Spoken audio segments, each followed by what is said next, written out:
numărat 75 de motociclete într-o fotografie din dronă în care nici nu se vedeau toate rândurile de motociclete prezente.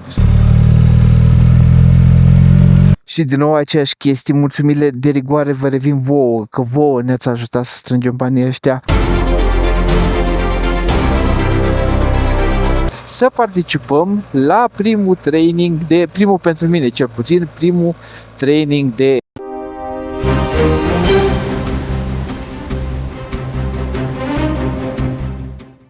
Bună dimineața, internet, și bine v-a regăsit cu bine Alex pe motor aici. Cred că vă uitați un pic cam lung. Mă vedeți cu niște chestii pe care nu le-ați mai văzut acum, până acum la mine, așa-i? Odată noile Lone Rider ADV bags de 45 de litri și doi la mână am goggles de enduro, ochelari de enduro. De ce? O să vă povestesc la final. Da, hai până una alta. Ne-am făcut setup-ul. Hai să mergem să găsim drumul generalului, urcăm și vă povestesc tot.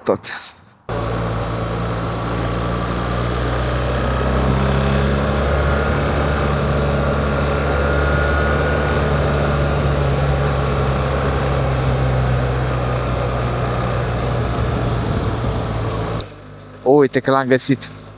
Aici am Mărișel, 12 km și de aici intrăm pe drumul generalului. This sign can stop me because I can't read. Era ceva interzis acolo în dreapta, dar n-am văzut ce scria. Bun, dragilor, sper că m-au auzit ok. Că-s cu ochelarii de enduro pe ochi și vă dați seama că în cazul ăsta nu pot închide viziera și o să fie un pic mai mult zgomot, o să încerc eu să vorbesc mai tare, s-ar putea să fie un pic mai mult zgomot de fundal, o să văd cum pot să-l scot în post-producție. Suntem pe drumul generalului, unul dintre săile mele preferate de aici, de lângă Cluj-Napoca. E un drum foarte serpentinos, nu știu câte serpentine sunt. Dar am numărat la un moment dat, dar nu mai țin minte, 12, 14, ceva de genul ăsta, de o singură bandă, după cum vedeți. Destul de murdar, destul de nisipos tot timpul, destul de bălegos tot timpul. Dar frumos, un drum foarte fain de făcut cu motorul. Și nu e un drum lung, vedeți 10 km, 10 km o să fim sus în Mărișel, deci înseamnă că 10 km gata și drumul ăsta. Dar v-am luat azi cu mine la o tură să povestim un pic. O să vă zic și la final de ce am goggles de enduro pe ochi, de ce am ochelarii de enduro pe ochi și de ce am gențele astea noi, pentru că probabil știți, eu sunt ambasador Lone Rider. Vreau să vă mai povestesc că am avut până acum 3 evenimente faine de la începutul anului, am organizat 3 evenimente faine de la începutul anului și vreau să vă povestesc o dată pentru cei care nu sunteți din Cluj și să vă mulțumesc celor care v-ați implicat și ați participat și ați fost alături de mine și cu organizarea și cu participarea și cu tot, că fără voi nu aș fi reușit nici cum să țin astea 3 evenimente. Și în primul rând am avut de 10 martie un eveniment special de Ziua Femeii. I-am zis tot sub umbrela Motociclist Pregătit, alături de Claudia Palfi, aventurieră mare moto de aici, din Cluj-Napoca. Al doilea, tot Motociclist Pregătit, am zis pregătit de sezon și a fost făcut alături de Transilvania Moto Academy, prietenii și partenerii noștri. Pot să le zic parteneri, n-am discutat niciodată de vreun parteneriat, dar o să le zic parteneri, sper că nu-i cu supărare, pentru că m-a susținut și s-a ocupat alături de mine de evenimentul ăsta. Ce s-a întâmplat practic? Deci v-am spus, i-am zis pregătit de sezon. A fost o întâlnire unde Lucuța Andrei de la Transilvania Moto Academy ne-a făcut o prezentare teoretică, o prezentare practică de exerciții, la ce să fim atenți, la ce să avem grijă acum pe început de sezon, când ieșim și începem să scoatem motoarele după câteva luni de stat degeaba. A fost foarte, foarte fain.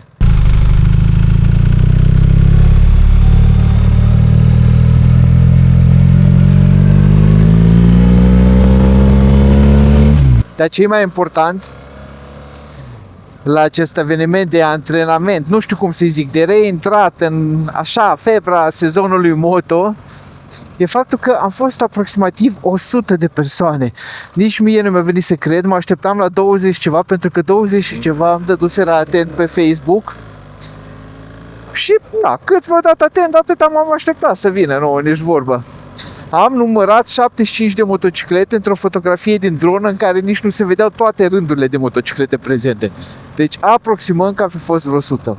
Și vreau să vă mulțumesc cu ocazia asta că fără voi nu s-ar fi putut face evenimentul ăsta. Sunteți cei mai tari că ați venit în număr așa de mare. Și mai ales că după mi-ați răspuns la formularul de feedback și mi-ați dat un feedback foarte bun vis-a-vis de evenimentul ăsta. Ia uite ce fain e aici. Hai să oprim aici să zburăm un pic drona. Sper să nu fie vântul prea puternic pentru asta. Și să-mi ia dronița mea mică pe sus. Și al treilea eveniment, care în viitorul meu, dar în trecutul vostru, pe când o să vedeți clipul ăsta, adică o să aibă luni acum, o să aibă loc luni, la doua zi de Paște, împreună cu Vlad Prunaș, cunoscut și ca Muncifer, de la Munci. El a venit cu ideea să facem un food ride, să facem o campanie, cum să zic, campanie, cred că e cel mai potrivit, să adunăm mâncare pentru Asociația Odin din Cluj-Napoca, care este o asociație de protecție a animalelor, care au în grijă peste 120 de căței și pisici, un măgar și un miel. Doamne, ce fain se vede! Și el a venit cu ideea să facem campania asta, să strângem bani, să cumpărăm mâncare, să mergem cu mâncarea la ei, să o ducem. Și vreau să vă zic până astăzi, deci astăzi e sâmbătă, poi mâine o să mergem la ei cu mâncarea. Am adunat aproximativ 4.000 de lei plus 6 kg de mâncare specială de căței bolnavi, mâncarea specială fiind donată direct de cabinetul veterinar Animadoc din Cluj-Napoca. Ceea ce mi se pare mind-blowing, că a reușit atâta în mai puțin de o săptămână de campanie. Și din nou aceeași chestie, mulțumirile de rigoare vă revin vouă, că vouă ne-ați ajutat să strângem banii ăștia, voi ne-ați ajutat să cumpărăm mâncare pentru căței bolnavi, pentru pisicile bolnave, tratamente, că am luat și niște tratamente, am luat păturici pentru ei, am luat boluri, am luat mâncare specială pentru miel și am luat morcov pentru măgar. Hai să pornim drona, să vă arăt niște imagini faine de aici de sus. Vine o mașină, da, are loc. Să vă arăt ce fain e aici. Pentru că încolo e defileul Someșului Rece, noi dincolo venim, asta am vrut să vă atrag atenția, acolo e defileul Someșului Rece. Puteți să mergeți în continuare, este drum, mai avem, cred că 1 sau 2 clipuri filmate pe partea aia de defileu și ajungeți pe dealul ăla din față unde e satul Măguri, sau comună, nu știu ce, dar cred că e sat. Și foarte fain acolo, trebuie numai să urmați dealul până drumul, alături de Someșul Rece, râul Someșul Rece, care vine dincolo. Acum, serios, hai să zburăm drona.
Cam faine gențile astea, așa.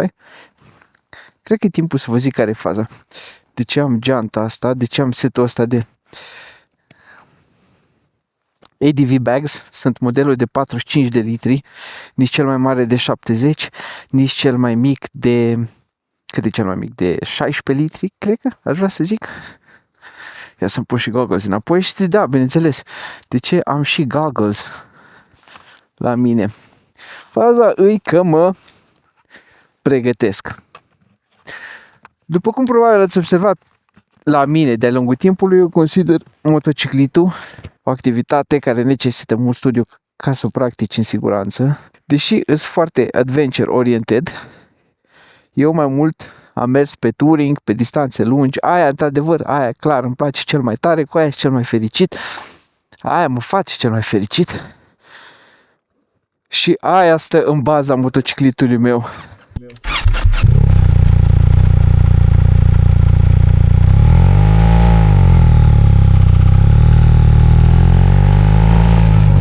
Cum ziceam, consider un motociclit o activitate care ne necesită mult studiu și mi se pare că noi ca motocicliști în permanență trebuie să exersăm, să participăm la traininguri, să citim, să ne documentăm și așa mai departe.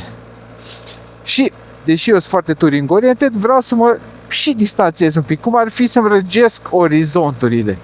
Și chestia cu care nu am, bine, sunt mai multe chestii cu care nu am experiență încă, dar una care începe să mă intereseze și nu am experiență, e mersul pe enduro, mersul pe adventure adevărat, pe partea de din dual sport.